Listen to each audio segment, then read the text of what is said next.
Habakuk pasal 2 mulai ayat yang pertama. Judulnya orang benar akan hidup oleh karena percayanya atau oleh imannya. Aku mau berdiri di tempat pengintaianku dan berdiri tegak di menara. Aku mau meninjau dan menantikan apa yang akan difirmankannya kepadaku dan apa yang akan dijawabnya atas pengaduanku. Tetap buka kitab Habakuk, kalau sempat kita kembali lagi, kita lihat. Saudara, saya tanya begini kepada saudara semuanya, kalau ada 3 keadaan, ya perhatikan keadaan yang pertama, berdiri di tempat pengintaian. Yang kedua, berdiri tegak di menara. Yang kedua, mau meninjau dan menantikan. Kira-kira orang ini sedang apa? Kalau saudara menceritakan pada teman saudara, aku lagi berdiri di tempat pengintaian ini, aku berdiri tegak di atas menara, dan aku mau meninjau, menantikan. Kira-kira orang itu sedang apa? Ayo saya tanya, saudara jawab. Sedang apa? Menunggu dan berjaga-jaga. Ayo yang lain.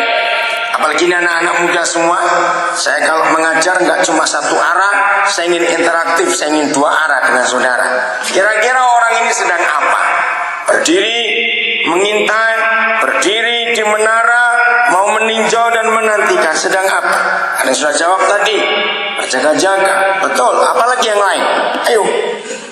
Inilah hidup Kristen yang Tuhan inginkan dari kita semuanya. Seorang lagi saya minta saudara jawab. Nggak saudara kurang. Sedang apa? Survei.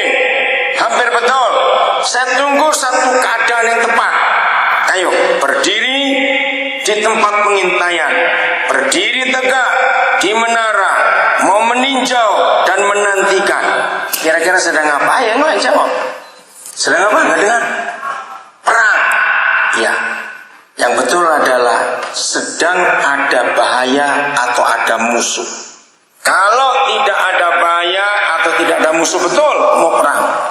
Ngapain orang itu berdiri, mengintai, berdiri tegak di menara, mau meninjau dan menantikan apa yang akan difirmankannya kepada saudara. Tahun 99, tanggal 3 Februari, saya ada di kota Ambon. Kami satu tim 6 orang.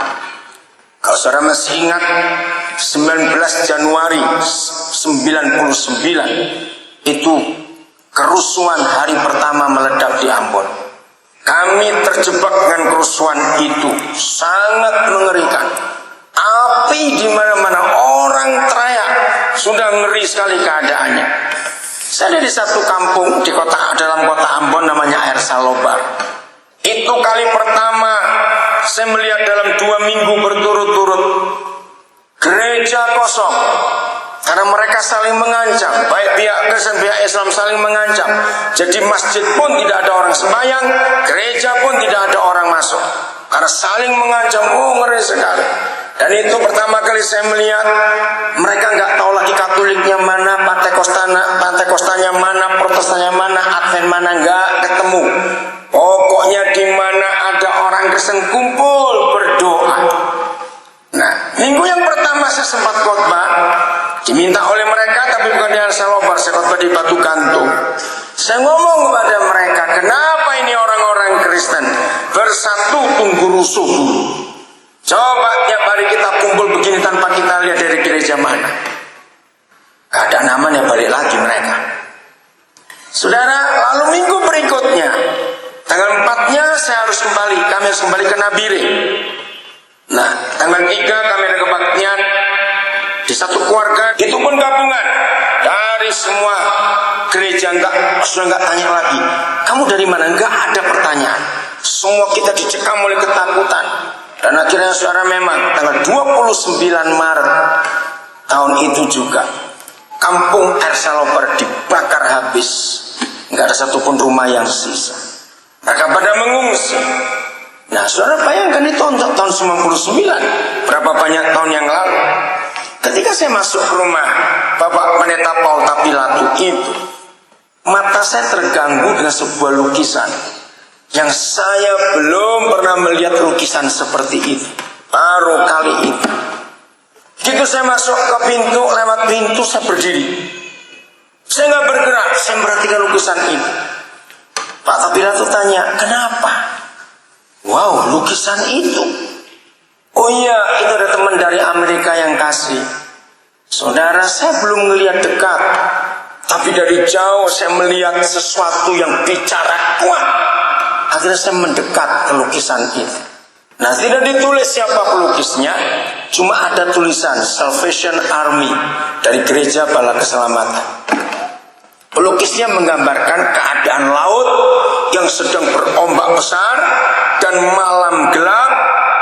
Lalu di laut yang bergelora itu, yang berombak besar itu, ada nggak tahu ribuan atau berapa banyak tangan yang menggapai-gapai, dan mereka yang lain sedang bergelantungan di atas kayu pecahan-pecahan kapal. Kelihatan sekali, baru ada kapal yang karam. Tangan begitu banyak, suasana begitu gelap. Nah, yang lebih kurang ajar lagi dari lukisan itu, pelukisnya memang tahu isinya itu. Di dalam kegelapan malam yang sedang bergelora lautnya, dan begitu banyak orang ingin minta tolong, digambarkan ada sebuah pulau yang digambarkan cantik sekali. Pantainya bersih, ada pohon-pohon kelapa, dan ada penerang, ada panggung. Saya perhatikan sedang apa orang-orang itu. Ternyata itu gereja sedang kebaktian, sudah. Ngerti arti lukisan itu? Di situ hati saya menangis dan marah. Maaf gereja, kita memang sedang pura-pura tuli dan buta, sehingga kita tidak bisa melihat dan mendengar apa yang terjadi di luar kita ketika begitu banyak orang berteriak minta tolong. Gereja cuma nyanyi, cuma aktif dalam kegiatan di tengah-tengah bencana begitu besar. Maka itu pelukisnya hebat sekali menggambarkan itu. Tahun 99 belum ada handphone pakai foto, jadi saya nggak sempat foto juga, saya tidak bawa kamera. Saya bilang pada Pak Paul, boleh nggak saya minta lukisan ini?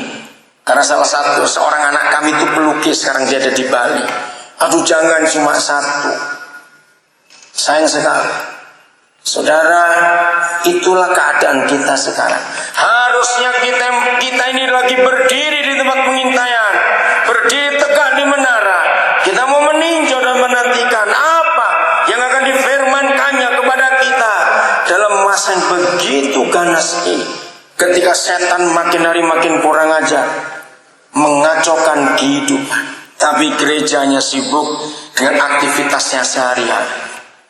Saudara, ketika akhir Maret kami dengar kabar El Salvador dihancurkan, saya tanya kiri kanan tentang keluarga-keluarga saya kenal di situ, kemana mereka? Akhirnya ada satu korban, saya nggak kenal korban, tapi dikatakan orang itu ikut kebaktian untuk kamu pimpin, tapi saya nggak tahu yang mana. Saudara, akhirnya saya tahu 2 minggu kemudian keluarga Paul Tapilatu pindah ke Bali sampai hari ini. Saya tahu mereka selamat. Jadi begitu saya dapat teleponnya di tempat yang baru, saya langsung telepon. Saya nggak tanya kabar kalian gimana, karena saya tahu baik. Saya tanya lukisannya aman tidak, karena saya ingat lukisan itu. Dia bilang, Koden, bagaimana mau menyelamatkan lukisan? Kami cuma keluar dengan baju yang di badan saja, karena tiba-tiba malam itu kami tidur, kami diserang, kami nggak ada persiapan apa-apa. Seluruh rumah di kampung itu habis terbakar. Terus saya bilang, maka itu saya minta nggak boleh lukisan itu. Sekarang mau dapat di mana lagi itu lukisan? Saudara, itulah fakta yang ada. Bersyukur kalau cuma DKI Bungur, bulan Agustus ini mengadakan bulan misi. Kiranya bukan cuma uang saudara yang pergi, biarlah hati saudara pergi. Kalau ada yang mau pergi, hidup saudara juga pergi. Misi nggak perlu bilang jauh-jauh. Misi kita beritakan pada orang-orang di sekitar kita, yang dekat-dekat. Teman kuliah saudara, teman kerja saudara, tetangga saudara. Kalau saudara sudah punya pembantu rumah tangga, bagaimana pembantu rumah tangga saudara? Bukan dikristenkan, Habakuk, kalau saudara baca kitab Nabi Habakuk, latar belakangnya adalah ketika Israel mengalami penderitaan karena dosa yang mereka buat, mengalami kelaparan, panen gagal, hidup sia-sia, mereka putus asa. Itu sejarah kitab Habakuk. Nabi ini dipanggil untuk mengingatkan Israel supaya bertobat. Sebetulnya keadaan di zaman Habakuk tidak jauh dengan keadaan kita sekarang. Lihat jumlah orang miskin bertambah banyak, sudah. Karena korupsi luar biasa. Harusnya gereja yang tampil untuk menjadi jawaban buat bangsa ini.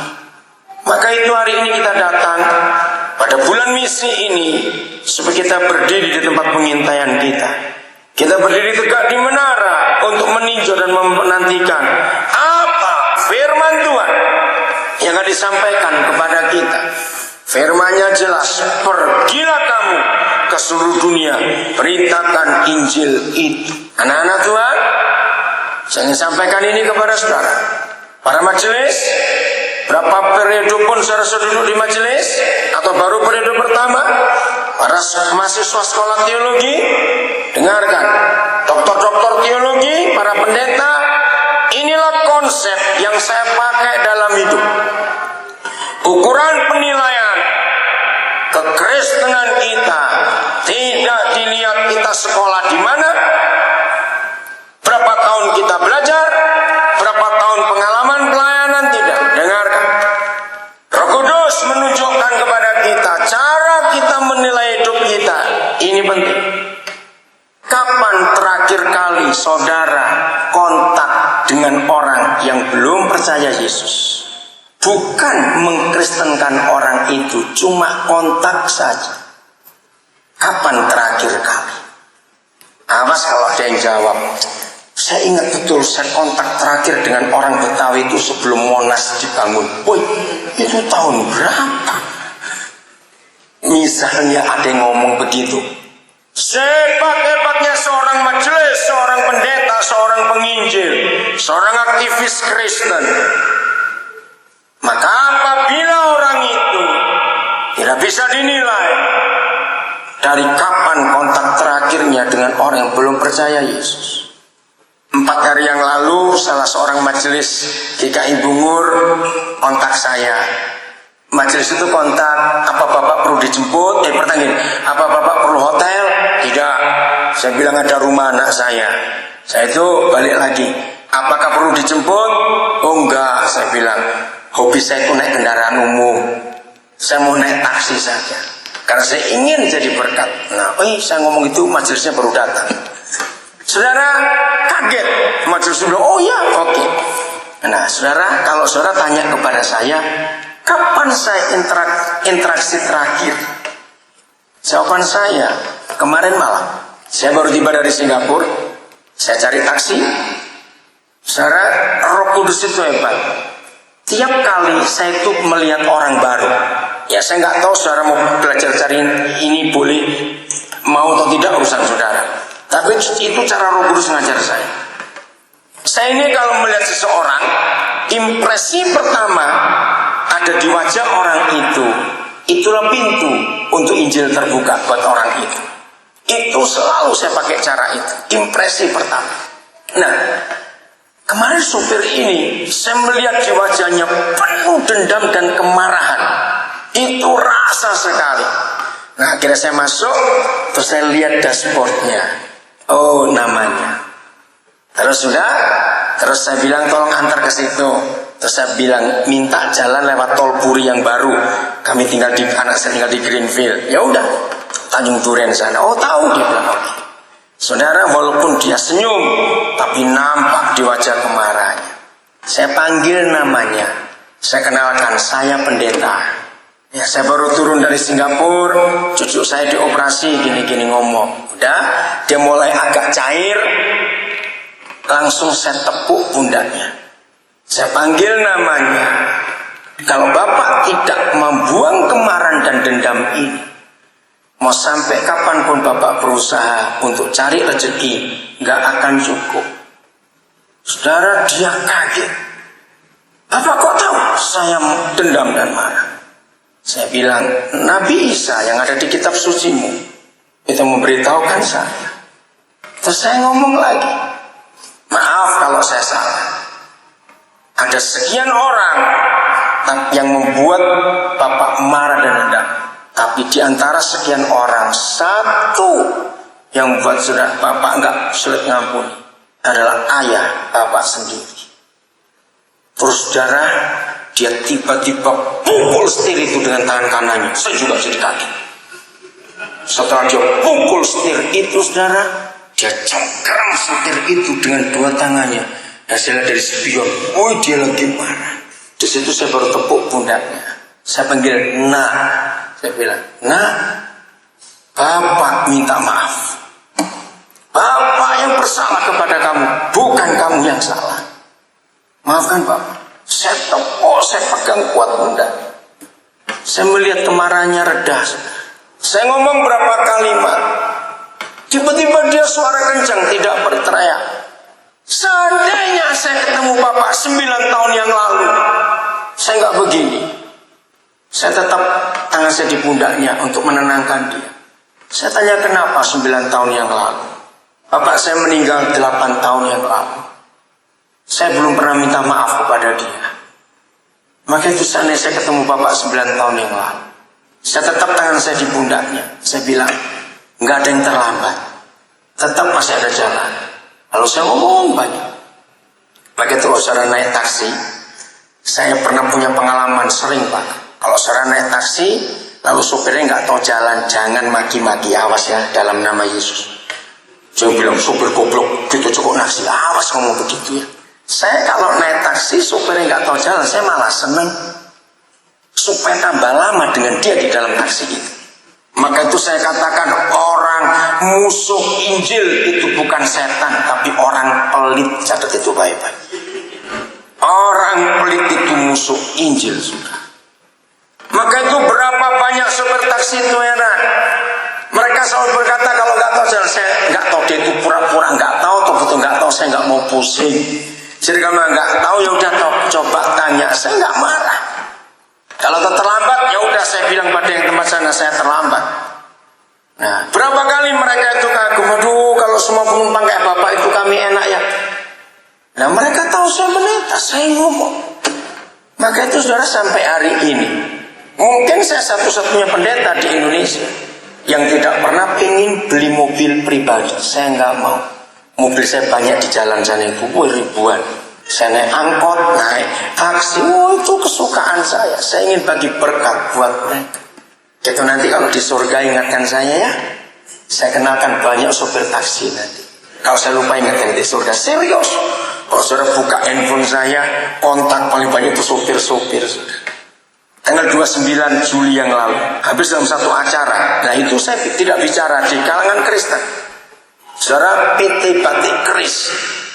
Sekarang saya itu jadi pembicara motivasi mereka. Mereka undang semua karyawannya yang di daerah Jabodetabek ini kumpul di Grand Ballroom-nya Hotel Indonesia Kepensky. Saya kaget. Kira-kira 300-an orang. Saya tanya bosnya, bayar berapa ini? Satu orang 250.000. Mereka bayar. Jadi saya jadi pembicara motivasi dan mereka. Saya sampaikan kebenaran tapi nggak pakai Alkitab, nggak ada doa, nggak ada kata Tuhan, nggak ada kata rohani. Tapi saya sampaikan kebenaran. Bagaimana karyawan bisa produktif daya kerjanya? Kenapa banyak karyawan utang? Hubungan suami istri, bagaimana manajemen keuangan? Saudara semua mereka heran. Mereka selalu tanya, Bapak pustakanya apa? Saya bilang saya nggak punya pustaka. Ya Alkitab ini pustakanya mau apa lagi? Jadi saya sering beli Alkitab untuk mereka kalau mereka tanya. Nah, sorenya saya harus ke Bandung karena ada seminar misi di Bandung. Lalu saya diantarkan oleh salah satu sopir. Saudara, cukup panjang Jakarta-Bandung, pakai macet lagi. Sopir itu di jamaah Tuhan. Saya sudah sempat kontak istrinya, saya ngomong dengan istrinya. Dan salah satu kalimat yang luar biasa dari istrinya. Suatu hari istrinya telepon saya, Pak, setelah suami saya ketemu Bapak, hidupnya berubah. Dia jadi luar biasa. Ini belum lebaran sudah kirim uang 900.000 untuk belanja katanya. Hebat. Dulunya gimana? Saya tanya. Aduh, boro-boro kirmung segitu banyak. Saya nggak ngomong agama, saya nggak ngomong apa. Hidup keluarga itu dibolehkan. Sampai hari ini sopir itu masih kontak saya. Berapa hari yang lalu, dia itu SMS saya. Bilang, Pak, saya lagi nganggur, bos lagi nggak ada. Jadi bosnya sudah pesan, kalau pas kamu lagi kosong nggak ada apa-apa, telepon Pak Pendeta Daniel. Akhirnya dia jadi anak saya manggil. Saya bilang, ya, saya ada di tempat lain, nggak di Jakarta. Jadi nggak bisa dia mau jemput, saya ada di mana? Saudara, jadi akrab kami. Maka itu ayo dalam hidup ini, saudara, bagaimana cara kita melihat seseorang? Akhirnya turun sampai di rumah, sudah jam 11 lewat. Ini kembali sopir tadi malam. Saya tanya dia, jam berapa kamu selesai kerja? 12:30. Oke, miss call saya nanti 12:30. Sore kan 12:30 dia miss call, saya telepon balik. Akhirnya dia cerita tentang masa kecil, tentang hidupnya. Dia bilang, Pak, saya seumur hidup belum pernah cerita tentang siapa saya, kecuali pada Bapak. Jadi dia akrab, betul-betul saya dianggap Bapak. Saya bilang, Ale, namanya Ale, besok pagi pun jam 7 saya harus ibadah. Jadi kamu juga istirahat. Besok sore kalau kamu selesai kerja, miss call, nanti Bapak yang telepon kamu. Dia bilang, ya Pak, saya mau cerita lagi yang lain dalam hidup ini. Itu Sabtu kemarin. Jumat, saya hadir di satu pesta ulang tahun anak umur 4 tahun. Ada badutnya, ada macam-macam ramai. Nah, acara jam 5 sore kemarin ini. Saya datang jam 4. Nah, ketika saya datang, orang tuanya bilang, ayo makan dulu. Nah, makan. Karena di ruangan tamu itu sudah penuh dengan snack-snack saja untuk tamu nanti. Jadi makan bilang ada di dapur. Saya masuk ke dapur. Ternyata saya ketemu seorang pembantu rumah tangga. Roh Kudus gerakkan saya, ada impresi, saya harus ngomong. Saya tanya namanya siapa, ternyata orang Jawa. Lalu saya pakai bahasa Jawa. Dia kaget. Bapak Cina kok bisa bahasa Jawa? Katanya begitu. Saya bilang Cina cuma matanya, saya bilang begitu. Lalu saya ngomong bahasa Jawa, waduh dia senang. Dia janda, anaknya 2, dia cerita semua. Saya nggak punya waktu lagi karena tamu-tamu pada datang. Nah, acara belum selesai, stop tuntas ya, tapi bagian saya sudah selesai, maka saya harus pamit dulu karena saya mesti ke bandara. Itu kemarin saya masih di Singapura. Nah saudara, begitu saya selesai check-in, saya baru ingat, nah saya lupa pamit pada pembantu itu, Mbak Sum namanya. Saya telepon di bandara. Oh, saya tanya, tamu-tamu sudah pulang? Belum, sebagian masih ada. Bilang, Sum maafkan ya, jadi Bapak lupa nggak pamit kamu karena tergesa-gesa. Oh nggak apa-apa Pak. Saya bilang, Zoom, kapan saya perlu kamu SMS di Bapak yang telepon? Tadi pagi, saudara, majikannya itu SMS saya. Dia bilang, Kodeng, Zoom itu ngalami sesuatu. Kenapa? Saya tanya. Dia itu cerita. Di antara sekian banyak tamu-tamu yang pernah datang ke rumah ini, cuma satu Pak Pendeta itu yang pulang pamit kepada saya. Saya cuma SMS, saya cuma telepon. Tapi itu satu penghargaan buat dia yang luar biasa. Saya kaget. Nanti lebaran ini dia pulang ke Jawa. Saya bilang, Sum kamu kontak, jangan takut. Dia bilang, ya saya mau kontak. Saudara, maka itu tanya pada diri masing-masing, kapan terakhir kali saudara punya interaksi dengan orang yang belum percaya Yesus? Bukan untuk dikristenkan, hanya untuk dikenalkan. Kalau saya pakai istilah bisnis, maka kita ini semua salesnya kerajaan surga. Kita cuma menawarkan. Kita tidak boleh memaksa orang itu untuk terima. Kita tawarkan. Dan itu yang Rasul Paulus tulis. Aku menabur benih Injil itu. Nanti Apolos yang menyiram. Tuhan yang menumbuhkan. Entah siapa lagi yang akan menuai. Ayo kita menabur. Setiap kali dapat kesempatan, ayo kita intai keadaan ini. Begitu banyak orang menantikan pengharapan dalam hidup ini, saudara. Usahakan sedapat mungkin. Ayo kurang berapa hari lagi nih, bos-bos jadi pembantu semua karena pembantumu pulang. Saya minta kepada saudara sebelum para pembantu pulang, doakan mereka, berkati mereka.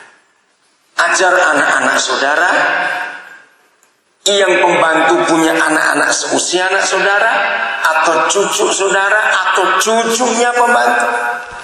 Suruh anak-anak saudara ambilkan pakaian, sepatu, buku, apa yang sudah nggak dipakai. Suruh bawa pulang pembantu, suruh kasih ke anaknya atau cucunya yang seumuran dengan anak atau cucu saudara. Dari kecil anak-anak kita harus ajar punya hati yang berbelas kasihan kepada orang lain. Itu kerinduan Tuhan untuk kita mengintai apa yang Dia mau firmankan kepada kita dalam kehidupan ini. Kalau saya lihat dari atas ini, wajah saudara masih kelihatan wajah bingung. Mungkin saudara berkata, mau jadi penginjil bagaimana? Tidak susah, cuma jadi saksi saja. Oke, saya buka ayat lain. Yesaya pasal 9. Kitab Yesaya pasal 9. Kita akan melihat ayat ini dalam terang Roh Kudus, supaya kita menjadi pelaku dari firman Tuhan itu. Yesaya pasal 9 ayat yang kelima. Judulnya apa di ayat 23-nya? Karena perikopnya diganti di situ. Apa judulnya? Yesaya 8 ayat 23. Judulnya apa saudara sampai pasal 9? Ayo, Alkitab saudara buka. Judulnya apa? Ya, yang kuat apa?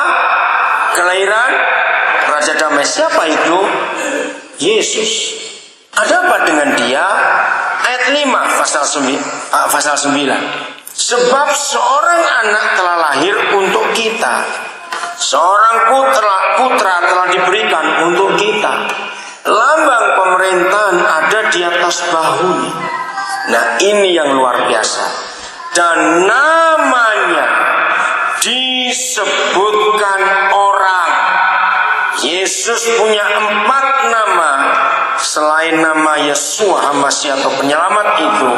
Nama pertama dari sekian banyak nama pertama dari 4 ini adalah satu siapa? Baca siapa? Penasihat ajaib. Yang 3 saya nggak baca. Satu ini saja. Saudara, saya masih ingat betul Desember 94. Saya bertobat ketika saya mempersiapkan khotbah untuk Natal. Ayat ini yang Roh Kudus gerakkan saya pakai. Tahun 72 saya sudah khotbah. Jadi kalau sampai tahun 94 sudah berapa itu? 22 tahun, 32. Oke, hitung sendiri. 22 tahun. Saya baru sadar ternyata selama itu saya khotbah salah. Bahkan banyak pendeta juga khotbah salah. Ternyata 4 nama Yesus itu bukan diberikan oleh Bapa di surga, tapi baca baik-baik. Siapa yang memberi 4 nama itu? Orang. Dan namanya disebutkan orang. Saya termenung untuk sekian waktu. Pikiran saya jadi kacau. Kenapa saya begitu bodoh selama jadi hamba Tuhan 22 tahun? Kenapa tidak bisa mengerti ini? Saya mikir betul, kenapa? Ternyata orang yang menyebut bukan Yahweh Bapa di surga. Nah, saya tanya begini kepada saudara. Kira-kira apa yang dilihat oleh orang-orang itu sehingga Yesus Tuhan kita disebut penasihat ajaib? Jadi kerjaannya apa? Ayo jawab, kerjaannya apa? Menasihat. Ternyata Tuhan Yesus ingin gereja Tuhan mengadopsi, memiliki roh itu. Maka saya sebutkan sekarang masih istilah itu. Saudara, kekristenan kita tidak dinilai berapa lama pengalaman kita menjadi pelayan Tuhan, berapa periode jadi majelis, sekolah teologinya di Amerika atau di Jakarta. Tidak. Yang dinilai oleh Tuhan cuma satu. Kapan terakhir kali kita berinteraksi dengan orang yang belum kenal Yesus dalam hidup itu? Dengan ayat ini saya pakai cara yang sama. Menurut Yesaya 9 ayat 5. Begitu kita mengaku Kristen, maka orang-orang di sekitar saudara harus berani minta nasihat kepada saudara. Karena kita ini adalah duplikat Yesus di dunia. Betul? Maka itu pertanyaannya. Kapan terakhir kali? Di kampus bagi yang mahasiswa, di tempat pekerjaan bagi yang bekerja, sesama bisnis, teman bisnis. Kapan terakhir kali ada orang yang belum kenal Yesus? Karena ada roh nasihat itu dalam diri saudara, dan orang itu minta nasihat saudara. Kalau itu terjadi, berarti saudara benar. Saudara, inilah kekristenan. Jadi kemanapun kita pergi, roh penasihat itu harus ada dalam hidup kita. Walaupun orang itu baru pertama kali kenal saudara, kalau saudara mengaku Kristen, ada firman Tuhan, ada Roh Kudus dalam diri saudara, maka orang itu pasti ingin minta nasihat kepada saudara. Itu pasti. Maka itu kalau belum, hari ini Tuhan akan mengubah hidup saudara, dan saudara akan punya roh penasihat itu. Karena di mulut kita ada firman Tuhan. Ini nggak harus pendeta, nggak harus pendeta. Siapa saja yang sudah mengaku Kristen, maka kita berhak untuk itu. Ada roh itu akan muncul dalam hidup kita, dan roh itu sangat kuat bekerja dalam diri kita, dan itu sungguh luar biasa. Saya tunjukkan bukti ayat yang lain, bagaimana roh penasihat itu ada dalam kehidupan kita semua. Kita buka 1 Korintus pasal yang ke-9. Yalah, ini jadi kekuatan buat tubuh kita semua, buat hidup kita semua. Ayat yang ke-27, 1 Korintus 9 ayat 27. Roh Kudus tolong kami supaya kami menjadi Kristen yang benar di hadapan Tuhan. Tetapi aku bagaimana? Ayo baca Alkitab. Tapi aku bagaimana? Melatih tubuhku dan menguasainya seluruhnya. Lama saya merenungkan firman ini, karena Paulus bicara tentang hal-hal rohani. Tapi mengapa dia berkata melatih tubuhku dan menguasainya seluruhnya? Inilah hidup Kristen yang menjadi saksi dan pemberita Injil. Ingat tema kita, memberitakan karya keselamatan Tuhan. Supaya apa? Kita harus melatih tubuh kita seperti Paulus dan menguasainya, supaya sesudah memberitakan Injil kepada orang lain, jangan aku apa? Sendiri ditolak. Oh, ini menyedihkan sekali. Nah, kalau saya pakai istilah sehari-hari, inilah Kristen calo. Tahu calo, saudara? Nyuruh orang berangkat, yang disuruh berangkat, yang nyuruh nggak berangkat. Nah, itu Kristen calo. Jangan sampai firman yang kita sampaikan kepada orang lain, orang itu diselamatkan, kalau kita dibuang. Kenapa bisa begitu? Karena kita tidak menghidupi firman itu. Firman itu tidak nyata dari hidup kita. Maka itu ada kata melatih tubuhku dan menguasainya seluruhnya. Lewat hidup kita sehari-hari, maka orang-orang yang ada di sekitar kita, mereka harus tahu siapa Yesus itu. Lihat ayat ini, Yesaya pasal 61. Gimana kalau kita sudah jadi Kristen yang benar, dan apa yang terjadi dalam hidup kita? Yesaya 61. Roh Kudus sudah bekerja dan diam dalam diri kita sebagai orang yang mengaku percaya. Karena tanpa pekerjaan Roh Kudus kita tidak akan bisa mengenal siapa Yesus. Ayat 1 saya mulai baca. Yesaya 61 mulai ayat 1. Roh Yahweh Tuhan ada padaku, oleh karena Yahweh telah mengurapi aku. Tuhan Yesus, jangan biarkan semua kami kembali ke rumah kami dari kebaktian sore ini sebelum kami diubahkan jumpa Tuhan secara pribadi, dan kami jadi berkat dalam nama Yesus. Apa yang terjadi kalau seseorang berdosa bertobat, lalu Roh Kudus Tuhan bekerja dalam hidup orang itu? Lihat kalimat berikut. Maka itu orang-orang Kristen jadilah seperti yang Tuhan ingin. Ia telah mengutus aku untuk menyampaikan apa? Ayo Kak, menyampaikan apa? Kabar Kepada siapa? Orang-orang sengsara. Saya tanya dulu kepada saudara. Dalam zaman seperti ini, maka Tuhan Habakuk tadi berkata, aku mau berdiri tegak di menara, aku mau mengintai, aku mau menantikan, aku mau meninjau. Begini pertanyaan saya kepada saudara. Menurut saudara, di zaman seperti ini, orang sengsara itu banyak atau sedikit? Banyak. Saudara nggak perlu pasang iklan begini. Hai orang sengsara, datanglah ke rumahku. Nggak usah pasang iklan. Mereka ada di sekitar kita. Inilah firman Tuhan. Gereja yang diurapi oleh Roh Kudus itu diutus untuk memberitakan kabar baik kepada orang-orang sengsara. Kedua, dan merawat siapa? Orang-orang yang baik. Baca. Merawat orang-orang yang remuk hati. Tadi pagi saya dapat berita. Saya belum janji tapi saya usahakan malam ini. Ada seorang anak muda umur 28 tahun. 2 minggu ini lagi stres berat. Sudah 2 minggu gak bisa tidur. Tadi pagi saya dapat telepon. Saya tanya kenapa. Dia itu anak yatim piatu. Dia besar dengan neneknya. Nah 2 minggu ini gak bisa kerja. Karena tiba-tiba dia berubah. Jadi kayak orang linglung. Gak bisa bicara.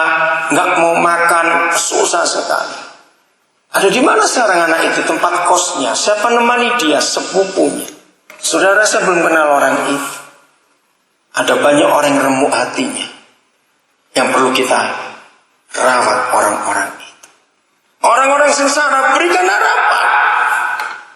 Yang ketiga, saya selesaikan dulu. Untuk memberitakan pembebasan kepada orang-orang tawanan. Yang keempat, kepada orang-orang yang terkurung, kelepasan, bebas dari penjara hidupnya. Bukan penjara-penjara lembaga pemasyarakatan. Banyak orang bebas hidupnya, tapi terbelenggu dalam banyak tekanan hidup dan macam-macam lagi. Kita harus jadi berkat buat mereka. Begini kesimpulannya, saudara. Ayat 1 ini. Kalau saudara ketemu orang gak punya pengharapan, beri harapan buat orang itu. Mau? Dari hidup kita. Saya cerita seorang anak namanya Robi, anak SD. Pada Juni yang lalu, itu hari penamatan sebuah SD. Jadi karena Tuhan memakai saya mendirikan banyak sekolah, maka banyak sekolah mengundang saya untuk bicara pada guru-guru, pada yayasan, pada murid-murid. Dan memang itu hati saya. Nah, hari itu penamatan sebuah SD, saya disuruh memberi motivasi. Kepala sekolahnya kenal saya. Waktu saya bicara, saudara, di baris nomor 3 ada seorang murid laki-laki, tidak ada gairah, nggak ada semangat hidup, kelihatan sekali. Pakai itu impresi itu penting. Selama saya bicara, yang lain tertawa, anak itu diam saja. Saya tahu anak itu punya masalah. Selesai itu saya bicara pada kepala sekolahnya. Siapa anak itu? Namanya siapa? Kenapa dia? Oh, dia anak tukang ojek. Ibunya kerja cuci pakaian di tetangga-tetangga. Dia anak tunggal. Lalu kenapa dia begitu? 3 bulan yang lalu bapaknya melarikan diri dan gak ada kabar. Saudara, anak ini putus asa, gak bisa sekolah. Langsung saya bilang kepada kepala sekolah, siapa yang bisa ngantar saya ke rumah ibunya? Salah seorang guru ngantar saya. Kebetulan rumah mereka gak jauh dari sekolah. Saya kaget lihat rumahnya. Tempat tidur mereka di ruang tamu. Entah dari kayu apa yang dipakai untuk tempat tidur, tapi kasur busanya sudah gak berbentuk. Tapi saya lihat ibu ini, mereka bukan Kristen, ibu ini ceria. Itu saya kagum. Ditinggal suami, anak gak bisa sekolah, nanti masuk SMP. Dia sukacita dari wajahnya, optimisnya luar biasa. Terus saya hari itu bilang, Ibu, boleh nggak Robi jadi anak kami? Kalau dia mau, bilang, Rob, mulai hari ini kamu manggil apa? Papi, papa, bapak. Bapak akan sekolahkan kamu. Ibu, saya janji, biar Tuhan yang tahu. Saya kan biaya Robi sampai dia perguruan tinggi. Kalau dia bisa master, saya akan teruskan dia. Rob, bapak ngomong sungguh-sungguh. Ibunya biasa, tapi Robi ini air matanya terus saya peluk dia. Ampuni bapakmu. Kalau dia kembali kamu terima. Kalau tidak, kamu sudah punya bapak sekarang. Saya langsung balik ke sekolah. Karena dia mau SMP di sekolah yang sama. Belum ada pendaftaran, tapi saya ngomong kepada salah satu gurunya, tolong berapa biaya anak ini masuk SMP? Saya akan biar. Saya kasih nomor telepon. Perlu apa saja ngomong. Saudara, akhir Juli yang lalu saya bisa kembali ke sekolah itu. Saya cuma cari Robi mana. Dia sudah masuk SMP. Wajahnya berubah. Saya belum sempat ngomong soal keselamatan. Tapi yang penting dia punya harapan sana. Ibunya pun gak pusing mau dapat berapa untuk cuci pakaian. Yang penting anaknya ada yang biar. Menjadi Kristen harus jadi berkah. Saya bisa cerita banyak surat tentang ini, tapi terlalu banyak. Saya ingat satu kasus. Walaupun sampai hari ini saya ada penyesalan, tapi ya bagaimana lagi. Tanggal 4 November 2010, saya lagi santai-santai, lalu saya dapat telepon dari anak saya. Ini di Makassar. Bilang, Pak, saya harus buat apa? Terus saya tanya kenapa? Saya baru isi bensin. Petugas pom bensin ini wajahnya itu sangat susah. Saya belum pernah ketemu orang sesusah dia. Sampai saya itu nggak bisa dan saya harus ngomong. Dan kebetulan pompa bensin nggak terlalu ramai. Setelah mobil saya diisi penuh, saya minggirkan mobilnya, saya datang. Tuh bapak itu cerita, anak kami nomor 2 sekarang sedang sakit, tapi kami nggak punya biaya untuk mengobati.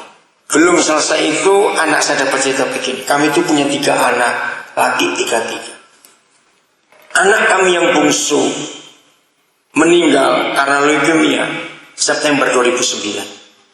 Kami nggak punya uang untuk mengobatkan, jadi kami biarkan dia mati.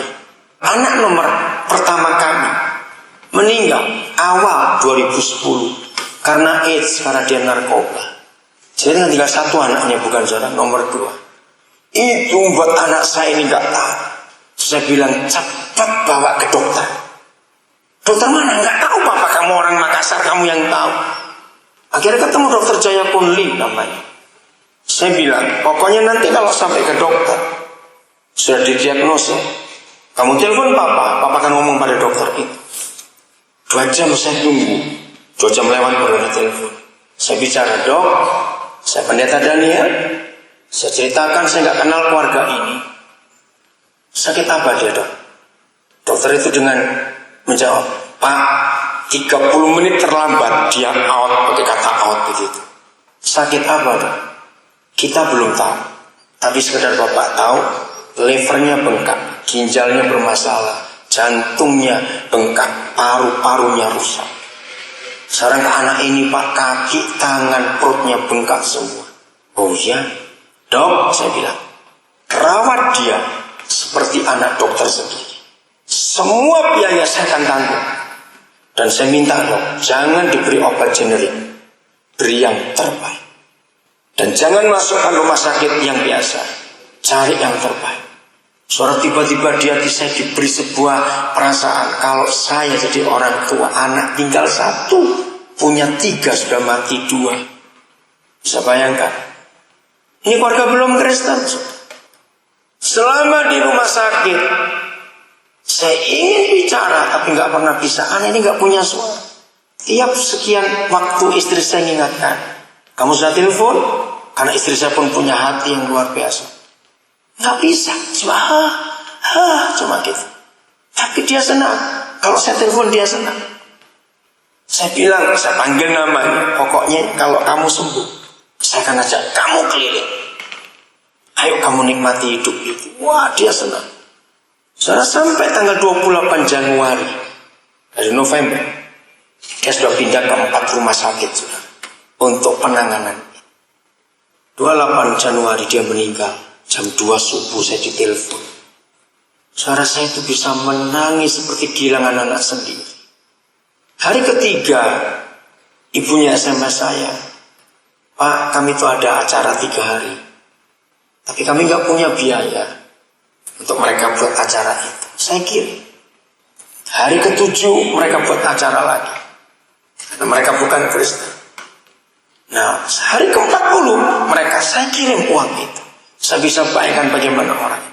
Saya nggak mau ngitung berapa banyak juta yang saya keluarkan untuk anak ini. Saudara, suatu hari, saya itu baru ada waktu ke Makassar. Saya sempatkan datang ke rumah orang tua. Saya kaget. Ternyata tetangga-tetangga itu pada kumpul. Saya pikir kenapa? Wah, saudara, saya kagum sekali. Orang tua ini cerita kepada tetangga-tetangga, ada pendeta yang biayai ini. Kan ini orang miskin. Sampai salah satu tetangga bilang, oh ini tuh pendetanya itu, oh ini pendeta. Saudara, yang buat saya terpukul waktu saya lihat foto kuburan itu. Di batu nisannya ada tulisan, anak pendeta Daniel Alexander. Saya kaget. Saya tanya pada orang tuanya, kenapa ada tulisan ini? Ternyata selama dia sakit, itu dia ngomong, biar saya jadi anaknya pendeta ini. Begitu kami tulis, saudara, saya merasa bersalah yang besar sekali. Kenapa saya tidak datang selama dia sakit? Dalam keadaan saya masih rasa terpukul dan bersalah, seorang tetangganya berkata, saya mewakili, saya pikir ketua RT-nya, ternyata tidak. Saya mewakili warga di sini, berterima kasih kepada Bapak, mau membahagiakan salah satu warga kami. Saya tanya, membahagiakan bagaimana? Dia cerita, walaupun akhirnya toh mereka kehilangan anak terakhir mereka yang tinggal 1 nomor 2 itu, tapi mereka tidak terlalu merasa kehilangan, sebab mereka sudah berhasil mencoba untuk merawat anak lewat Bapak.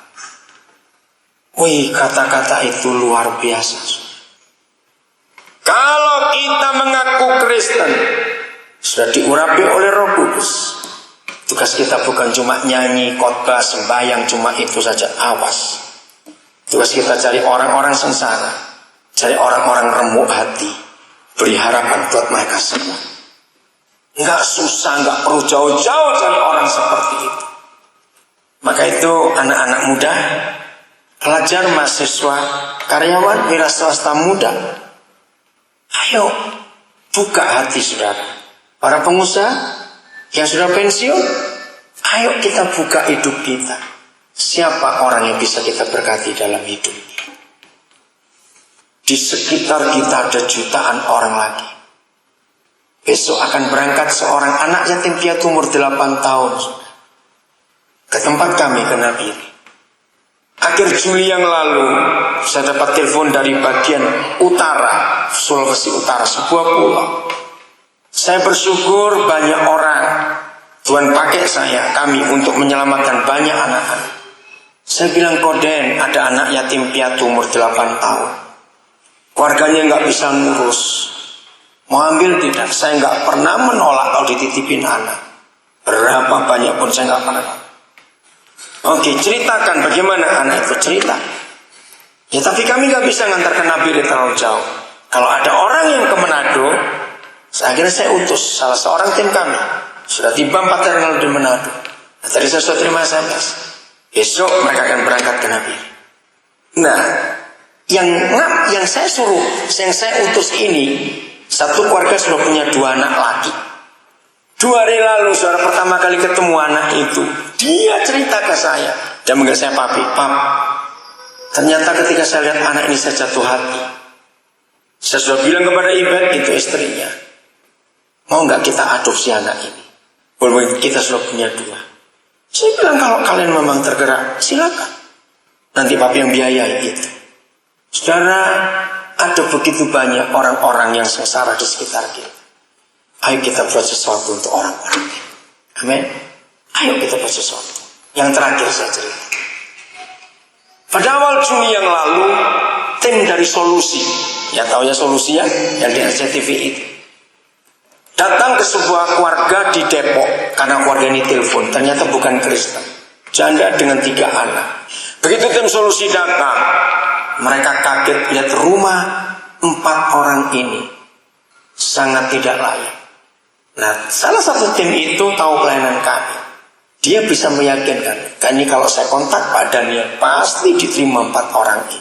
Betul, saudara, begitu telepon. Saya nggak tanya ABC orang itu siapa, tidak. Pokoknya kalau mereka mau pindah ke Papua, kena biaya saya bayar. Suruh beritahu ibunya, anak-anak sekolah di sekolah kami nggak usah bayar. Kaget mereka, sudah kaget. Akhirnya saya bisa kontak mereka. Dan sebelum tahun ajaran baru, mereka berempat sudah tiba di Nabi. 3 anaknya jadi anak kami, manggil saya papi. Ibunya jadi tukang masak di asrama kami. Kemarin saya dengar kabar, sebentar lagi ibunya minta dibaptis. Dan itu sungguh luar biasa. Maka itu saya katakan tadi, musuh Injil cuma satu. Siapa tadi? Yang kuat suaranya. Siapa musuh Injil? Orang pelit. Ingat itu baik-baik. Saya nggak pernah ngitung-ngitung berapa banyak uang yang saya keluar asal jiwa-jiwa diselamatkan. Orang-orang yang dekat saya pun heran lihat saya. Saya ingin ajari kepada saudara. Saya itu memang hati saya untuk jiwa-jiwa itu luar biasa. Jadi sampai hari ini saudara, kalau ada maling masuk ke rumah saya nggak akan terakhir maling. Enggak, itu jahat sekali saudara. Cari jiwa itu susah, ini datang sendiri. Jangan diusir. Saya sambut dia, betul. Saya itu nggak pernah merasa kehilangan apa-apa. Saya nggak pernah takut maling masuk. Ada yang marah, lu kalau mbak golok bagaimana? Nah, takut mati belum Kristen, saya bilang gitu. Kalau ngaku Kristen masih takut mati belum Kristen. Di rumah kami nggak ada barang-barang mewah. Kalau maling masuk pasti kecelek juga. Ya di pasar banyak barang ini. Nggak ada barang mewah, karena saya pakai istilah yang tulis sajarkan, hai orang kaya, jual hartamu bagi pada orang miskin. Apalagi istri saya itu perempuan yang tidak mau repot-repot. Di rumah kami itu, ruang tamu kami itu nggak ada meja kursi, saudara. Istri saya nggak suka. Kami itu kalau ada tamu pakai tikar. Tamu pulang tikar dilipat, kosong lagi itu rumah. Di kamar kami juga gitu, istri saya itu cuma ada tempat tidur pun nggak mau pakai apa-apa, bawa kosong, cuma 4 tiang saja, almari selesai. Istri saya itu nggak punya, maaf ya saya cuma cerita, apa itu meja untuk rias itu nggak ada, cuma kaca wastafel saja. Dia itu orangnya simpel sekali, cocok dah ketemu saya juga begini. Istri saya itu nggak mau pakai cerentelan, apa betul kata cerentelan itu bahasa Jawa. Dia itu nggak suka pakai anting, kalung, gelang, nggak suka. Maka itu yang belum menikah saya pesan, carilah istri yang bisa diajak miskin, engkau panjang umur nanti. Dan itu luar biasa, benar. Kami sering keluar negeri, saudara. Tapi istri saya itu nggak biasa pakai barang-barang luar negeri. Maka itu bedaan pun bedaan lokal, nggak jerawatan juga.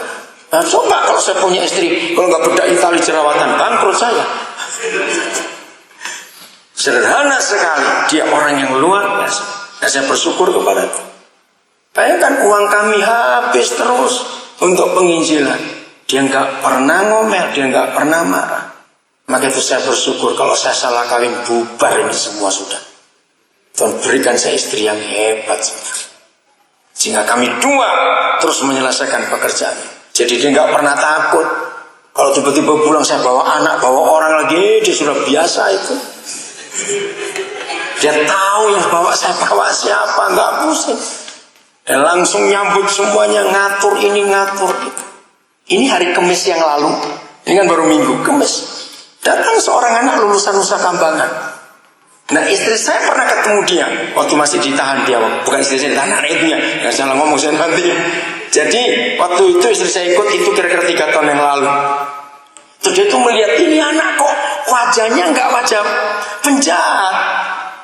Memang dia nggak terlibat langsung, cuma dia yang bawa mobil.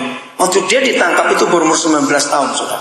Bawa mobil, tapi yang dibawa ini jenazah dan 3 pembunuh yang bunuh jenazah itu. Maka itu dia ketangkap sekali. Nah, terus istri saya begitu tergerak. Akhirnya kami bebaskan dia. Saya harus bayar sekian juta untuk PB-nya, pembebasan bersyarat. Selesai urusan semuanya. Dan Kamis yang lalu dia tiba di Nabire. Dia gabung dengan kami. Istri saya nyambut dia karena saya nggak ada di Nabire Kamis yang lalu. Nah itu jiwa-jiwa yang kami selamatkan. Siap jadi berkat? Betul? Mau jadi pelaku Injil? Buka dompet dulu ya, mas enggak? Hati kita juga terbuka. Jangan nyanyi lagi begini. Karya terbesar dalam hidupku, pengorbananmu. Saya nggak setuju kalimat ini. Kenapa? Saudara, kita jahat kalau nyanyinya sama terus. Artinya tahu nggak? Saudara mau minta Yesus mati berapa kali lagi buat saudara? Betul tidak? Kalau nyanyinya begitu terus, saudara salah. Lagu ini saya diberkati luar biasa. Tapi begitu saya pertama dengar, langsung saya ganti begini. Karya terbesar dalam hidupmu. Bayangkan wajah orang-orang sengsara, orang-orang belum tahu Yesus yang ada di luar kita. Pengorbananku, harus kita jadi korban. Yang selamatkanmu, akulah harta. Maaf saudara, saya jadi korban buat mereka. Buat mereka saya itu harta mereka. Nah, saya beri hidup kami beri semua yang ada pada kami. Akulah harta yang tak ternilai, yang kau miliki dan kau hargai. Tuhan Yesus dikagumi. Bisa ngerti? Apa dasar ayatnya? Saya berani mengubah. Ini ayat yang terakhir. Mari kita buka 1 Yohanes 3 ayat yang ke-16. Semua sudah hafal Yohanes 3:16. Betul? Awas kalau sampai ada yang belum hafal. Engkau belum Kristen. Gitu saja. Karena kalau saudara belum hafal Yohanes 3:16, berarti saudara belum Kristen. Kita menjadi Kristen gara-gara Yohanes 3 ayat yang ke-16. Ini yang kita lihat. Sekarang kita buka 1 Yohanes 3 ayat 16. Baca, dengarkan baik-baik. Demikianlah kita ketahui apa? Kasih Kristus, yaitu kenapa? Ayo baca, yaitu kenapa? Bahwa ia telah menyerahkan nyawanya untuk kita. Nah, ini sama dengan Yohanes 3:16. Tapi lihat, koma, titik, koma. Ayo kita baca sama-sama. 1, 2, 3. Jadi kita, ayo baca sama-sama. Ulangi. 1, 2, 3. Jadi kita pun wajib menyerahkan apa kita? Nyawa kita untuk siapa? Saudara-saudara kita. Jadi untuk sisa dari penduduk dunia yang belum percaya Yesus, siapa yang harus mati untuk mereka? Saya tanya, siapa harus mati untuk mereka? Kita. Maka tuh jangan minta Yesus mati lagi. Kejam sekali kita. Mau berapa kali kita minta dia mati terus buat kita. Ini waktunya kita jadi korban, jadi harta buat orang-orang itu. Terakhir, Tuhan memberi saya hobi yang unik. Saya nggak tahu berapa banyak pendeta di Indonesia punya hobi seperti saya. 2 hobi saya yang paling unik. 1, banyak orang punya koleksi barang-barang kuno, perangko contohnya ya, terus macam-macam lah. Punya kenalan ada orang punya koleksi gitu. Berapa hari lalu saya jalan-jalan di mall dengan beberapa anak saya, lalu saya lihat ada patung-patung sapi, tapi khusus sapi perah yang hitam putih. Nah, di Amerika saya kenal satu keluarga yang koleksinya semua sapi pokoknya saudara. Dari gantungan kunci, tempat tisu, tutup air, kesetnya, semua sapi serumah itu. Saya tanya, kenapa kamu koleksi sapi? Sapi bukan sembarang sapi, dia bilang hanya sapi perah yang hitam putih. Saya nggak tahu kok lihat sapi hitam putih itu gemes saya begitu. Untung suami juga sabar, jadi rumah itu penuh. Nah jadi saya ini kalau jalan kemana lihat ada sapi model lucu, saya pasti beli untuk dia. Koleksi saya unik. koleksi saya itu orang rusak. Makin saya dengar kabar orang itu rusak, saya makin rakus mana itu orang. Saya mau kumpulkan, saya mau bawa ke rumah. Maka itu bayangkan kalau saya salah kawin, apa nggak kaget-kaget istri. Dikumpulin orang-orang kayak begitu. Tapi istri saya luar biasa. Kenapa saya punya hobi ngumpulin orang rusak? Karena saya ingin tunjukkan kepada dunia Yesus yang bisa merubah orang ini. Di antara semua kumpulan orang rusak itu, saudara, 2 yang saya dapat ini keluarganya. Pak Daniel ngambil orang itu kenapa? Kami itu nggak punya kata-kata lagi untuk menerangkan betapa rusaknya dia. Tapi ini yang saya punya. Apa?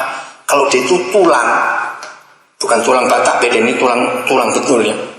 Begitu rusaknya tulang itu sampai anjing pun sudah nggak suka. Rusak kayak apa ini orang? Sekarang berubah, sudah punya anak 2 orang itu, sudah punya kerjaan sendiri. Satu